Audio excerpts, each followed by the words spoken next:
оқушылар шаңырақ арқылы топқа бөліп аламыз. Бірінші топ ақыл тобы, екінші топ ана тобы, үшінші топ табиғат тобы.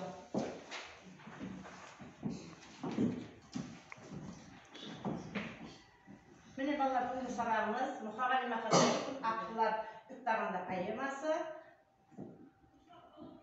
Оқу бағдарламасына сәйкес оқу мақсатымыз: бірінші, әдеби шығарманың идеясы мен фокусты ұлттық мүдде тұрғысынан ашу; екінші, шығармадан көркемдеуіш құралдарды табамыз. Енді Мұқағали Мақатаев даналық ойда «Аққулар» кітабында поэмасын бір түнде жазып, ертеңіне Ғабит Мүсіреповке келіп оқып беріпті.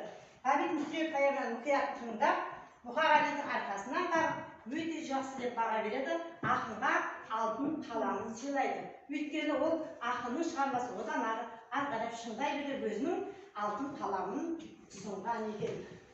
Жалпы балаларға қандай тапсырма берілді? Мұқағали Мақатаевтың өмірі мен шығармалары. Жалпы ой қозғау әдісі бойынша қазір бірнеше сұрақтарға жауап береміз. Мұқағали Мақатаев қай жерде дүниеге келген? Диана. Мұқағали Мақатаев 1931 жылы қазіргі Алматы облысы Райымбек ауданында дүниеге келген. Балық шағы 2-ші дүниежүзілік соғыс жылдары өтті. Өте жақсы. Ақынның қандай өлеңдерін білеміз бала? Мұқағали Мақатаевтың өлеңдері: үш бақытым, ана, әке, отан туралы, абысындар, 1941 жыл, ақпан, автограф, тура қара көзбе тура қара, тағы басқа. Көптеген өлеңдерін білдік. Ақынның қандай поэмаларын жазған? Айқын. Аққулар кітабында ару ана, мағлұм, сүйік шуағымен Райымбек, жер астында репортаж, тәрбиені тағы. Көптеген поэмалар өтті. Ақын сөзіне жазған қандай әндерін білеміз оқушылар? Мұқағали Мақатаевтың әндері Сар жайлау, сәби болғым келеді, Фариза жан, Фариза қыз, қазақ айтып барады, 30-тан асып барамын, және тағы басқа әндері бар. Көптеген әндері бар екен. Оқушылар өлең жаттауға берген болады Мұқағали. Кім жаттап келді Мұқағали Мақатаев? Мұқағали Мақатаев үш бақытым. Ең алғашқы бақытым халқым менің, соған берем ойымның алтын менің. Ол бар болса мен бармын, қор болмаймын, қымбатырақ алтыннан ақым менің. Ал екінші бақытым тілім менің, тас жүректі тілімнен тілімдедім. Кей-кейде дүниеден түңілсем де, қасиетті тілімнен түңілмедім. Бақытым бар үшінші отан деген, Құдай деген кім десем отан дедім. От сүңген жалғанда жан барсың ба, ойланбай-ақ келдағы отан менен. Түтін түтет, өсөрбі, көгере бер, немерелер көбейсін шөберелер. Жадындаста жақсылық күтпегейсің. Оқ емес от сұрасаң менен, от емес оқ сұрасаң менен егер. Үш бірдей бақытым бар Аллаханда, мені мұндай бақытты жаратар ма? Үш күн бұрын төгеді аспанымнан, Атырау Алтай арқа Алатауға. Өте жақсы. Тағы өлең жаттап келді екен, Бақжан. Қандай өлең жаттап келді? Мұқағали Мақатаевтың «Мен тау» өлеңі. Тау дейтін алып жүрек ана туған, мен таулықпын таудан мен жаратылған. Киіктің үстінемін ержеткенмін қуат алып қыранның қанатынан. Мен таулықпын таудан мен жаратылған, көкпіркен жылады ала туған. Күн аласа сәулесін маған шаш, маған кеп түнейді қара тұман. Мен тауылмын тау менің дәуіресігім, асқашымды кемпейді бесігімді, мен оның әуресімді сәулесімді. Өте жақсы. Тағы да Мақұлса қандай өлең жаттап келді? Мұқағали Мақатаев бүгін менің туған күнім. Бүгін менің туған күнім, ой бәле, мына дүние неге жатыр тойламай. Банкет жасап берер едім, өзім-ақ тәңірімнің жаратпай-ақ қойған-ай. Мына дүние неге жатыр үндемей, алалатып тойдың шоғын үрлемей. Құшақ-құшақ гүл шоқтарын лақтырып, мынау шапан, мынау аттың міндеме. Мына жұртқа жақпады ма әлденем, бекер өмір сүргенмін бе әлдемен. Халқын жинап қасиетіңді білем деп, босқа өмірім өттім екен ауремен. Айтамын деп, қуанышы мұңымды, басқарнаға бұрдым әлде жырымды. Бәрібірде өзімене бір болам, өзгені тепсем дағы ұлымды. Тойланбайсың, тойланбасын етейін, той көрмей ақси көрмей-ақ өтейін. Қаламымды берші маған бәйбіше, болашаққа аржас кетейін. Жақсы. Тағы да Ақнаржан қандай өлең жаттаған? Мұқағали Мақатаев шыдай, сіз шыда тағы, шыдамды намына өмір ұнатады. Үміттің құла не, құлатаңа әйтеуір бір атады. Өкінбе, өкпелеме бүгініне, өмір болмайды түңілуге. Мәңгі сені жазбаған сүрінуге, қайта тұрып хақың бар жүгіруге. Түсінемін жаныңның ауырған, шыдадың ғой шыдайды ұстаныңдағын. Йогтардың тәсілін қабылдағын, басқасына бас иіп табынбағын. Өте жас арғылап ой қозғау әдісіне көшеміз балалар. Аққулар кітабында поэмасында жетім көл табиғаты қалай суреттелген балалар? Кім айтады? Күнәс. Табиғаты асқан таулар, мөлдіреген сулар, көл бетінде әсем аққулар, ағаш бетінде әсем ән салып жатқан құстар. Тағы да кім жалғастырады? Алмахан арқылы ой қосамыз. Аққулар кітабында поэмасында Жетікөл ерекше суреттелген. Оның жағасында түрлі ағаштар, шыршалар өсіп, жағасында киелі аңдар өмір сүрген. Суы мөлдір топ-тынық ол жерде айдында аққулары жүзіп, Жетім қалдың табиғаты енді тіл жеткізуге шек жоқ, керемет екендігіне көзім жетті. Бала қандай күйде жатыр енді балдар? Еркем бұлар? Бала қалғап бесікте жатыр еді. Өйткені баланың өліміне ана себепші болды. Неге ана себепші болды бала? Ана себепші болды ма? Иә, ана аққуды атқан кезде баланың өліміне ана себепші болған жоқ. Себебі аққуды ат деп айтқан тәуіпші еді. Арғарап кеттік бала. Көл жағасында отырған ана қандай күйді басынан кешірді? Мақпуза. Көл жағасындағы отырған ана аққулардың әсемдігіне, олардың сұлулығына қарап тамсана отырады. Аққудың қасиетті құс екенін біліп тұрса да, баласының ауырып жатқаны есіне түседі. Және де баласын ойлағандықтан ол аққуды атады. Өте жақсы. Міне балалар, біз бүгін Мұқағали Мақатаев ағамыздың өлеңдерін, әңгімелерін, поэмаларын біліп жатырмыз. Өте жақсы. Енді бүгінгі жаңа сабағымыз айтты, Аққулар ұйықтаған поэмасын. Өйткені бұл Аққулар ұйықтаған поэмасы негізі адам мен табиғаттың әсемдік пен зұлымдықтың және қасиетке байланысты жазылған шығарма екен. Аққу киелі құс деді балалар, ол табиғаттың бір белгілері. Аққу өте сұлу, әдемі, қасиетті, пәктіктің, махаббаттың белгісі екен. Сонымен бірге аққу құстардың төресі болып есептелінеді екен. Аққуды еш уақытта атуға болмайды. Сол себептен Мұқағали Мақатаев Аққулар ұйықтаған поэмасында адам табиғаттың перзенті бола тұра, ал өз перзенті баласы үшін ана не істеді? Қатыгездікке, қаталдыққа барып, неге? Қасиетке оқ атып отыр. Ана не себептен айтты? Өйткені ана баласы үшін отқа да, суға да түсесіге міне осыдан қалған екен. Жалпы балалар, біз қазір қысқаша Аққулар ұйықтаған поэмасында қысқаша үзінді тыңдаймыз, ары қарай сабағымызды жалғастырамыз. Бәріміз тыңдап отырамыз, балдар.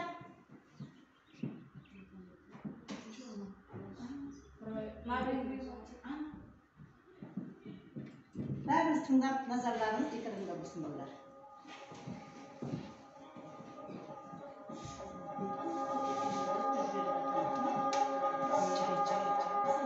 Қанша ғасыр өттеген қанша заман, қанша ұрпақ кеттеген қанша мадам, қанша шырша өстеген құла деген жетім көлге қараудан шаршамаған. Оралмады аққулар осы маңға, жылдар өтті байғұстар шошыған ба, жетім көл жетімсіріп қала берді, арман-ай аққумен қосылар ма? Бала жатыр төсекте албыраған, әке жатыр еденде қалжыраған, түн күзетіп ан отыр қос жанары, шарасыздан шаршаған, жаудыраған. Мана күндіз тәуіп шал не деп кетті, әлде өтірік әлде шын демеп кетті. Аққу менен баланы алыстаңдар, деді тағы жайымен жөнеп кетті. Тұрсаншы таяу қалды танатуға, неткен жансыз, санасыз жаратылған, манағы тәуіп шалдың айтқан сөзі ұмытылып кетті ме санатынан? Апырай, қалай барам? Атармын аққу құсты қалай ғана, айдынның аққулары ұйықтағанда, өрген мал, өскен шырша абайлаған, барлығы қасиетке қарайлаған. Оғатам қасиетке қалай ғана, бармаймын, бара алмаймын, қалай барам? Жалғыз ұлдан артық па жалған бәрі, балам өлсе бақыттың керегіне, топан су басып кетсін қалғандарын. Перзент сұрап несіне армандадың, құрсың онсыз сенің жалған бағын, мылтықта кел, ат дертте жалған бәрі. Қасқатаң бұлбұл үні көл бетінде, аққулар ұйықтап жатыр тербетіле, бас бағып жағада отыр жалғызана, таңданып тәкаппар құс келбетіне. Тығып ап тұмсықтарын мамығына, айдын төсек аспанды жамылуда. құс аппақ, айдын аппақ, нұрда аппақ. Көл көкке, көк көлге кеп асылады, ұйқысы аққулардың ашылады, сұлулыққа сұқтанып қашып әлі, ана жүрек сол кетіп басылады. Қызғанып қызғыш байғұс шыр айналды, абыржып ана көңіл мың ойланды, Ғазизінің көзінде емес көңілінде айдын көл астан кестен лайланды. Дәстүр ырым жайымен құдай қалды, жалғызылдан басқасы былай қалды. Ойнасынша, ойнасын ерке қыстар. Тыныштығын олардың қашырмалық. Мерген отыр жағада ей ақша бол, жаулығыңмен оларды жасыр бар. Бас бағады шыршаның қалқасынан, қаруынан қолында қан сасыған, ал аққулар тарануда. Аққулар ағайдынды қалдырды да. Тартты кеп ана отырған жағалауға, шошымай шолжаң өскен батырларың ана отырған шыршаға жақындады. Көзі тұнған бейбағы топ аққуға білмей қалды мылтықтың атылғанын. Жетім көлдің басында жылқы жатқан, дөңге шығып, қарт тұрды жылқылаққан. Апырай, бұл күн болды таңсәріде, көргенсіз көлі басында мылтық атқан. Құстардың зәре құтын шырқыратқан, не қылған қаныпезер қолға қатқан. Мылтықты атарлықтай көлге еліп, апырай, жоқ еді ғой елді жерік. Бұл маңның адам емес сірадағы. Білейін, табайында бір амалын. Қаруы бар кәзепқа құрықпенен, ұмытылса қалай қайрат қыла аламын. Жөн болар, алыстырып сұрағаным. Ей, кімсің? Тіресің бе? Жаның бар ма? Аққуды неге атасың, арың бар ма? Тастағын қаруыңды келгін бері, кеудеңде жаның барда. Байғұс әйел үнсіз жылап тұрды. Қарттың үні меңзең қып құлақ құрды. Қолыңдағы мылтығын құлаштап кеп бөгелмей жетім көлге ілақтырды. Қартқа қарай ақырын аяңдады. Қарусызға қарт келді аяңбады. Көзінен жас, көңілінен зар төгіліп, болған жайтты келіні баяндады. Ей балам, болмады ғой. Қасиет кетті көлден сорлады ғой. Тәуіптің айтқанның бәрі өтірік. Атқа мін, ауылға қайт олжаны ғой. Мін атқа, қайт ауылға тағат қылда. Білмеймін, сораттың ба, бағаттың ба. Аққуға кезіне ырым жасап, тым құраса саусағыңды қараттың ба. Әлек боп арпалысып сорғайғымен, жоқ ата, жасамадым ондайды мен. Жасымнан естігенім бартың еді, әйтеуір аққуды атқан оңбайды деп. Солай, аманат бір құдайға. Қай-қайдағы түседі құрыр ойға, ат басын шұғыл бұрып тайып тұрды, қарт тастап, нелер сұмдық Сардыбайға. Бәрі ұмыт, бақтың да байлығыңда, күлкі шаттық, күйзелткен қайғы мұңда. Көз алдында құлақтан кетер емес, таңда бұлбұл тамылжып сайрағаны, көз алдында аққудың жайрағаны, сыңар қанат сынық құс шарал аққу, өл аққудан кете алмай айналады. Ақ төсек аппақ айдын аққу бола. Жоқ, мен емес, мен атпадым. Кеше көр, кешіре көр жаратқаным. Ғазиз ана ербеңдеп екі қолы. Жиылған жұртқа қалап алақтады. Күледі бірде жылап зарланады, көкке қарап бекерге қарманады. Бірде үнсіз меншейіп тыңдайды, құлағында аққудың армананы. Алдымен жұрт үнсіз таңданады, қыбыр-сыбыр артынан жалғанады. Бірде ана көкке жайып алақанын. Қазір ботам мінекей танатады. Қазір ботам аққумен ұшықтаймын. Жазыласың қолының балапаным. Қасиет, о қасиет осындай мен, сорымның қалыңдығы шашымдай мен. Аққулар аңыз көп қой олар жайлы. Көзіңмен көргеніңдей бола алмайды. Тек қана тыныштықта ұйықтайды олар, шошса екінші рет оралмайды. Орнында екен жетім көл жоғалмапты. Ортаймапты, немесе толалмапты. Жағалауын жауыпты жасыл жалбыз, қасиетті аққулар оралмапты.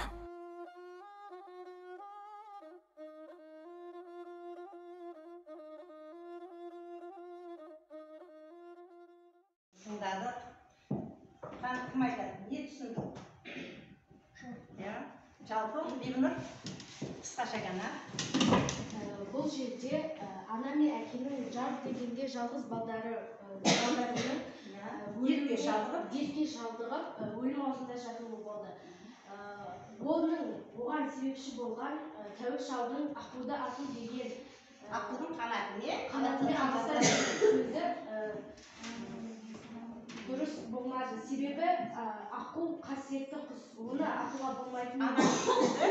Баласы үшін жетім күнге барып не істеді? Аққуды аты. Енді сол дұрыс болды ма? Дұрыс болмады. Жалпы біз қазақ халқы наным сенімге өте сенген бұрынғы аталарымыз. Осының ішінде наным сенімге байланысты қандай ырым тиымдарды байқадық? Диана бірінші тәуір шалдың адағы айтқан, егер балаңды жазылсын десең, аққудың қанатымен аластасаң жазылады деген сөзі. Ал екінші, көл жағасында жүрген шалдың қолыңды аққуды атар кезінде қанаттың ба деген сөзі. Дұрыс. Екінші тағы да бір деталдар болды. Сонда бірінші байқағанымыз, жаңа тәуір шалдың аққудың қанатымен не қылды? Аластады. Екіншіміз жылқышының не деді?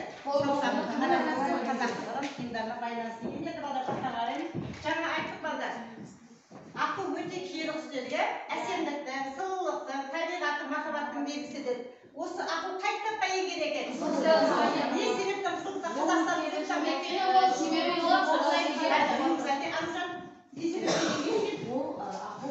қазақтың киелі қызыл кітабына енген, өйткені ол аққу жойылып бара жатыр. Қазақстанның қызыл кітабына енген құстардың бірі не екен? Аққу екен балдар. Енді ары-қарап бәкімен жұмыс жасаймыз балдар. Әр топқа тапсырма беріледі, 2 минуттан кейін жауап береміз балдар. Бірінші ана тобы ана кім сұрағына жауап береді? Аққу қандай? Аққу тобы. Үшінші табиғат қалай суреттеледі? 2 минутқа дайындаламыз. Ал бастаймыз.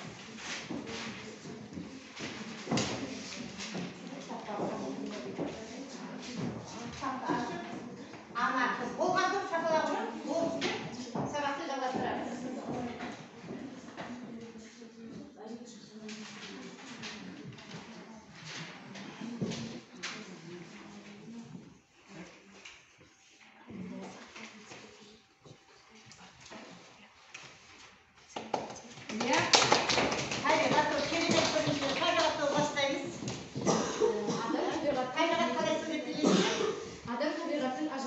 Бөлігі.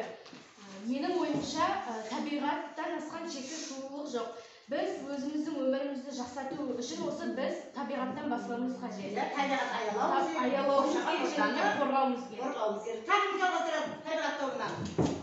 Ал аққу қандай түс екен балдар? Аққу қасиетті болсын, халқымыздың құс төресі болсын. Аққу махаббатпен, пәктіктің символы болып саналады. Аққу табиғатымыздың бір мүшесі болады. Аққулар жайлы аңыз әңгімелер өте көп. Біз айттық жаңа, аққу құстардың төресі деп есептелінеді деген. Отыра ғой. Ана кім екен балдар? Диана, ана кім? Ана бізді өмірге алып келген ана. Тіршіліктің гүлі, отбасының берекесі, бүкіл адамзаттың тәрбиешісі. Ана ұлы адам, қасиетті жан, тіпті айтуға да сөз жетпейді. Тек ананы не істеуіміз? Аялап, мәпелеп, не қылуымыз керек екен? Ананың қадірін білуіміз керек. Өте жақсы. Келесі шығармашылық тапсырмалар балдар. Әр топқа тапсырма береді. Осы бойынша жұмыс жасайсыңдар. Ана тобы. Сұрақтарға жауап береміз. Қазір табиғат тобы. Табиғат. Бірінші ана тобы. Аққуды алу кезінде ана ретінде баға бересіңдер. Екінші, бала өлімін көрген ана қасиеті қалай көрсетілген? Аққу тобы. Аққудың әсемдігін білген сөз жазасында дәптерлерді ашып, шығармадан көптеген аққудың мүшкіл қалып жүрген деталды айтқан астында. Табиғат тобы. Поэмада жетім көлдің сұлулығы қалай суреттелген? Екінші, табиғаттағы тыныштықты салтанатын тағы қандай көріністен байқауымызға болады? 5 минут уақыт беріледі. Тапсырманы орындаймыз оқушылар. Дәптерлерді ашып жазамыз. Біріншісінде ауызша жауап береді. Аққуды алу кезіндегі ана ретінде баға берілген ол ауызша жауап. Екіншісін дәптерлерімізге жазамыз. Балдар жазамыз бәріміз.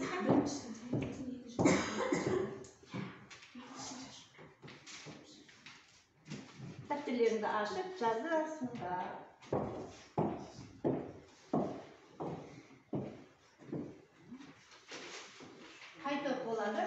сатыла құрамыз, фото бастайды.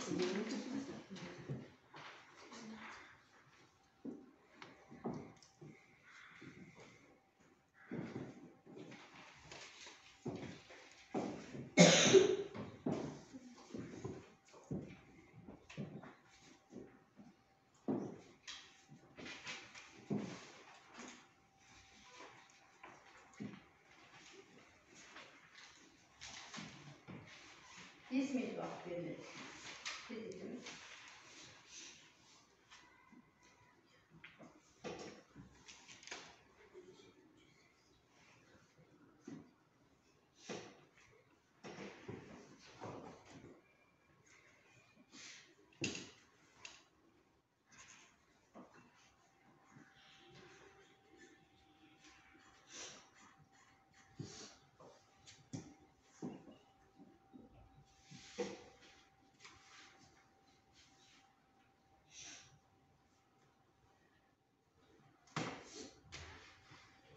Sen okçular, ben bu kaldıkta.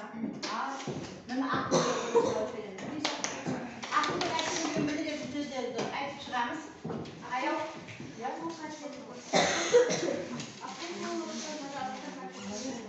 Ақыл керек оны атауламайды. Ол көден кейін біздің халқымыз ақылдың сұлулығын араларымызға қойды. Ал арулардың болашағына кез келген пәнде ана болмай тұра алады. Ал ақыл адам жаны сезім дәріптейді, адам жан сұлулығын тәрбиелейді. Кішілікке жеткізеді. Иә, кішілікке жеткізеді. Аралар екінші сұрағы бар. Шығармадан оқып деген ақылдың мүшкіл қалың суреттеген деталдарды табамыз. Ақыл ешқашан да жалғыз жүрмейді, тек қана жұптасып жүреді. Және де ол ақыл тыныштықта үйренгендіктен бір ерекше заттың дауысын еститін болса, олар шошып екінші рет қайтып келмейді. Сол сияқты аққулар ұстаған поэмасында аққулар оқтың дауысын естіп, жетім көлге қайта оралмаған. Ал оқ деген аққу көлде қына араласқан суда ағыспен шайқалып жатыр. Ал оның жұбы аспанда айнала күтіп жүр. Басқа жаққа қайдан ұшып келеді. Жетім көлге оралды ма? Жоқ. Оралмады. Не себептен оралмады? Өйткені аққулар тыныштықта үйренмегендіктен оқтың дауысын естісе қайта келмейді. Өте жақсы. Табиғат тобы жетім көлдің сұлулығы қалай суреттелген? Ақбаян? Жетім көлдің өзенде жоқ симаған аңызға жылғада жоқ даламен жалғасуға тыста астыңға жаңбырдың тамшысындай қалай біткен мына көл тау басына мөлтірейде қарайды қарға шыңға жалғыздықтан жамандық бармасыра қанша ғасыр өткен қанша ғасыр кеткен қанша адам қанша шырша өстікен құлады екен жетім көлден қараудан шошымаған жетім көлден су ішкен қанша мара қанша киік қалды екен сайсалады. Өте жақсы.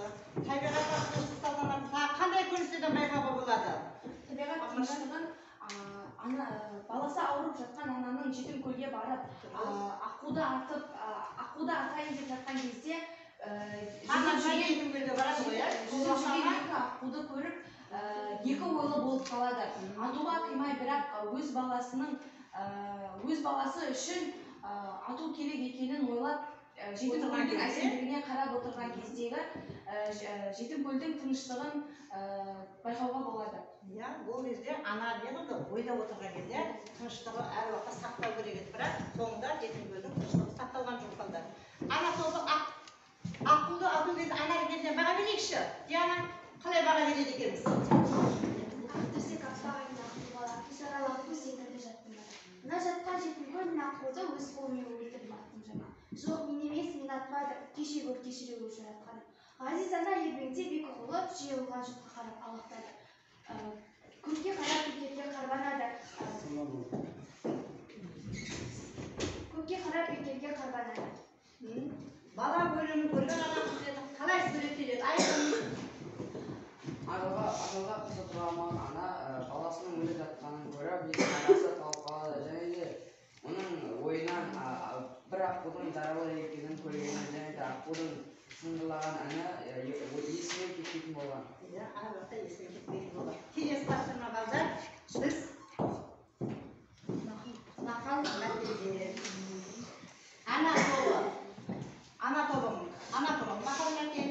Екінші аққу тобы аққу туралы нақал мәтел айтады. Табиғат туралы нақал мәтел. 2 минут уақыт береміз. Ойланыңдар. Нақал мәтел айтамыз. Болған соң сапалап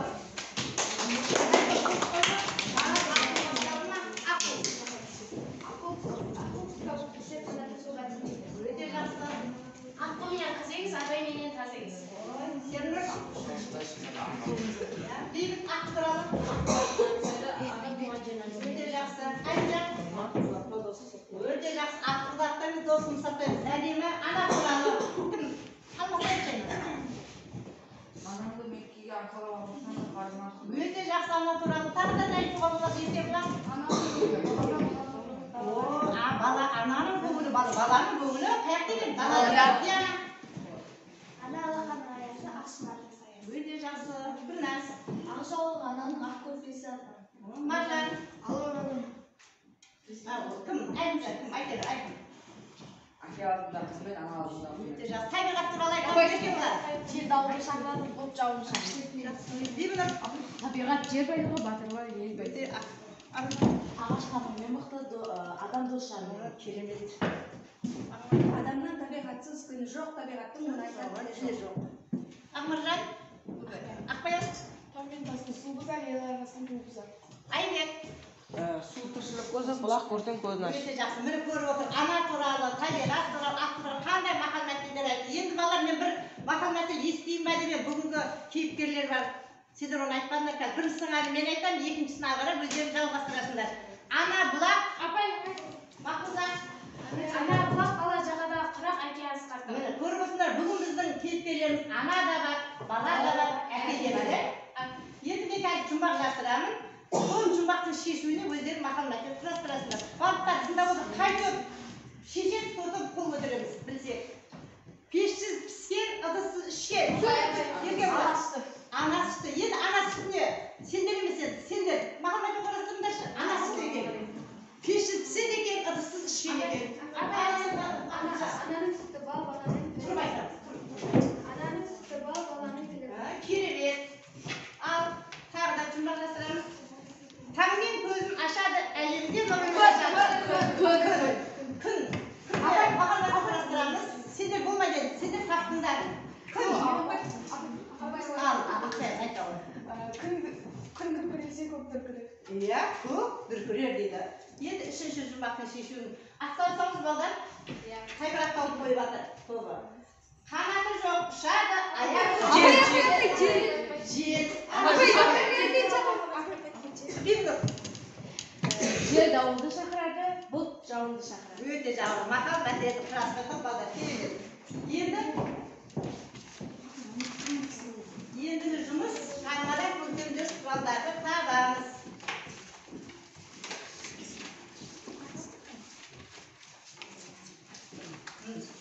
Көркемдер құралдарды табамыз балдар. Бірінші балдар шығармада көркемдер құралдарды табамыз. Бұның ішінде метафора, эпитет, теңеу дегеніміз бірінші әдеби теориясы бойынша ережені айтамыз. Бұдан кейін бір кітаптан нені табамыз? Көркемдер құралдарды табамыз.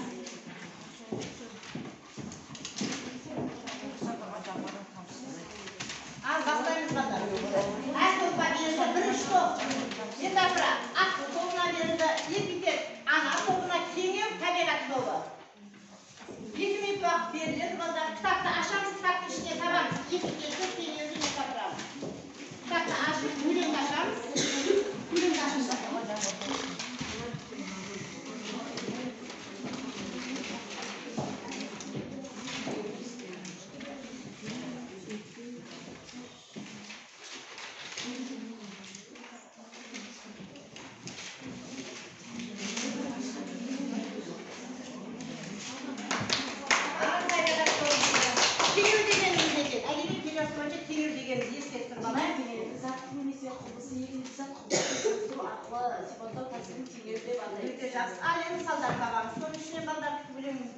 Тастап тұрған жаңбырдың тамшысындай қалай бөтен накөл таубасына. Бұл жерде теңеу тамшысындай сөзі болып дай дей журналы арқылы жасалды. Сарқытындай жүрегінен қалған қарға екеу болса дүние армандарма. Сарқытындай сөзі теңеу. Терезекенде дана қарабет қарақшыдай ел мен жерден біржоға аластаған. Қарақшыдай сөзі теңеу болып. Өте жақсы. Апай. Облыстардың өздерінің суреттеп отырған заты немесе құрылысты айқындау үшін оны метафора жатыр. Енді қаламыз ішінен Ақ төсек аққа қайдың, ақ бала өмір дария. Өте жақсы. Эпитет дегеніміз не екен? Грекше аударғанда сипаттау облысының сипатын анықтайтын сөз. Иә, енді осы қандай қай деген сұраққа өте жақсы. ДКП қос мөлдіреген Қой асыра маған қайтып алшы. Тәкаппар қыз. Қандай тәкаппар қыз? Мөлдіреген көз жасы, мөлдіраған түн, ақ қанатын сабалап, шын жүрек, ақша қол. Өте жақсы. Таптық балдар, ара-ара жұмыс жасаймыз балдар.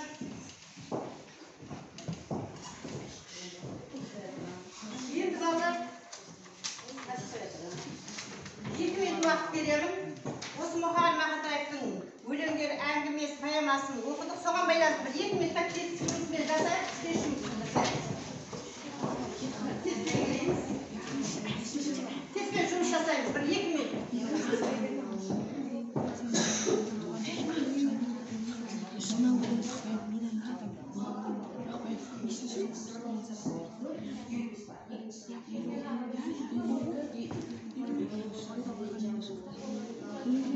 Сендерден оқушылар, тезге сұрақ жауап береміз.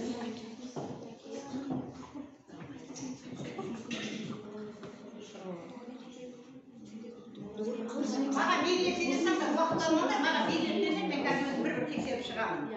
Оқушылар, маған белгілеп бере қойыңдар.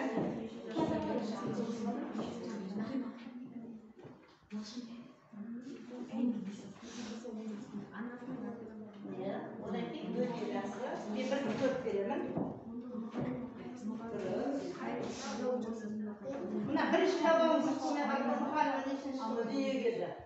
Сен әдет қойсың, не кітаптан көре ғой. Бірінші дұрыс емес жауап. Көр, кітаптан қайда дүниеге, сен 32-денсің. Біріншіміз дұрыс болмады қалдар. Кітап келесі топ. Сонда.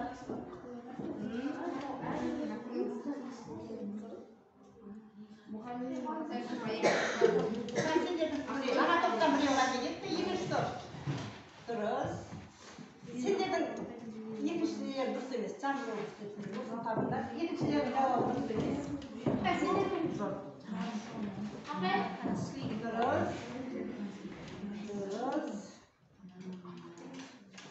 Ана тобы өте дұрыс жауап берді, сендердің бір қате кетті. Міне балалар, біз бәледен бүгінгі құдағалысы сабағымызды Мұқағали ағамыздан бастағанбыз. Енді біз Мұқағали ағамызға керемет біздің оқушылардың керемет негізі бар. Соны тыңдайық, тақтаға оқушыларды шығарайық. Кән шығамыз балдар. Бүгін Мұқағали Мақатаев ағамыздың поэмасын білдік, өлеңін білдік. Енді кішкентай ғана өздерінің ерлерді аталарына білдіре қойыңдар. Әдемі шығамыз.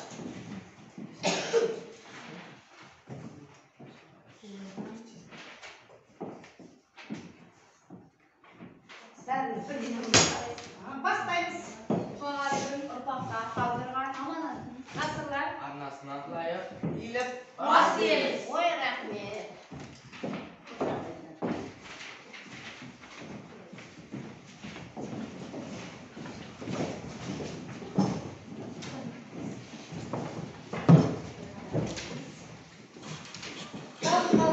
Бүгін біз сабақты қорытындайық, құда балалар, адам табиғат перзенті. Дүниеде екі ана бар дедік. Біріміз өзіміздің анамыз, екіміз табиғат ана. Осы екі ананы еш уақытта бөлуге болмайды екен.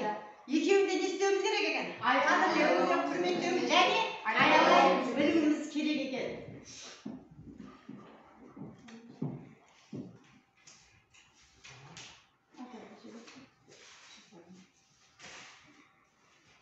Енді сабақты қорытындылап алғаннан кейін, бірінші, ақын поэмасы арқау болған қандай тақырып балдар? Иә? Адам, табиғат, адам мен табиғат, зұлымдық пен мейірімділік, қасірет пен қасірет. Бүгінгі тақырыбымыздың арқау болған тақырып осы тақырып. Ақын басына не себеп қойды балдар? Мақұлда. Баланың жазылмас аурумен ауруы және де тәуіп шалдан келіп аққумен баланы аластасаң жазылады деуі. Жетімді неге жетімсіреп қалды? Айтшы, жауап берсін. Неге жетімсіреп қалды? Жетімгүл мылтың атылғаннан кейін аққулар онда қонбай, аққулар басқа жақта тек қана аққулар тоқтай деген. Поэма дейтін аққулар тоқтағанда деп отыр. Мына тоқта Диана. Себебі Көлдегі оқиға қараңғылық уақытында болған еді. Сол кезде ана сол маңдағы аққуды атып, барлығы сол дауыстан ұшып жерге қайттан оралмады. Сол үшін аққулар ұйықтаған. Міне балдар, көрмесең бүгінгі аққулар ұйықтағанда поэмасын жалпы біз түсіндік балдар. Аққу қай кезге тек қана тыныштықта ұйықтайды екен, аққуды атуға болмайды екен. Бірақ Тәуіп шалдың кесірінен ана баласы үшін не істеді? Енді кері байланыспайлы ойлаудың 5 күні жаза қойдар бүгінгі кері ойлаудың 5 күні не үйрендіңдер, не білдіңдер, әлі не білуіміз керек екен. Жаза қойдар.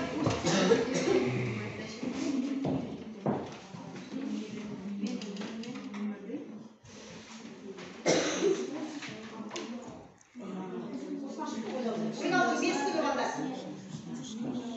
Не білдік, не үйрендік, әлі не үйренуіміз керек екен балдар. Қай топ болды? Оқимыз. Ақмаржан, не үйрендің, не білдің? Мен аққу туралы білдім және де Мұқағали Мақатаевтың өлеңдері, шығармалары жайында білдім. Өте жақсы. Ары тағы да біреу доктор жіберіңдер. Ақбаян, нені үйрендік бүгін? Біз бүгін аққулардың яғни аққудың қасиетті құс екенін, аққуды атпауды және де табиғатта адамды әр уақытта аялау керектігін білдік. Тағы да аққуда не білдік? Мен не үйрендім? Менің үйренген Мұқағали Мақатаевтың өлеңдерін жатқа білдім. Және де Мұқағали Мақатаев туралы оның өмірбаянын толық мәліметін біліп алдым. Менің үйренгім келетіні тағы да өлеңдерін, поэмаларын үйренгім келеді. Жаттауымыз керек екен. Ал ана тобы кім жауап береді? Ана тобы кімнас? Маған ештеңе қиын болған жоқ. Мен не үйрендім? Мен өлім мен өмірдің қасиет пен қасіретті үйрендім. Менің ұсынысым қазақ зиялы ақындарымызды еске алып, өлеңдерін жаттап, ешқашан ұмытпайық. Өте жақсы жауап. Мен кімге көмек бере алдым. Мен келесі ұрпақтарға осы сөздердің ешқашан ұмытылмау үшін жақсы ой тастадық. Менің көңіл күйім қандай? Менің көңіл күйім өте жақсы болды. Бүгінгі сабақ бізге қатты ұнады. Жалпы балалар бүгінгі сабақты бағалайтын болсақ, бұл сабаққа өте керемет жауап берген балдар бар. Еркебұланнан бастаймыз. Еркебұлан өте жақсы. Ақмаржанға жарайсың, Ақбаян керемет, Бибінұр керемет, Аружан жақсы. Мына топқа келетін болсақ, бұл топқашы Диана өте керемет. Насқа да жарайсың, Мағжан жақсы, Айқын жақсы, бүгін жауап беріп отыр. Мына екі бала да жауап беріп отыр. Аралар үшінші топқа келетін болса, Аққу тобына. Бұл топтың басшысы Мақпуза керемет. Аянда сабаққа қатысып отырды, жақсы, Сеннұрға жақсы, Бейбітке жақсы. Барлықтарына рахмет, бүгінгі сабақты оқып келгендеріне рахмет. Енді үйге тапсырма алып, күнделіктеріне жазып алыңдар, балдар. Үйге тапсырма, күнделіктерді алыңдар. Үйге тапсырма, көздің сәні аққулар, ой толғау жазып келеміз, шағын есте жазып келеміз.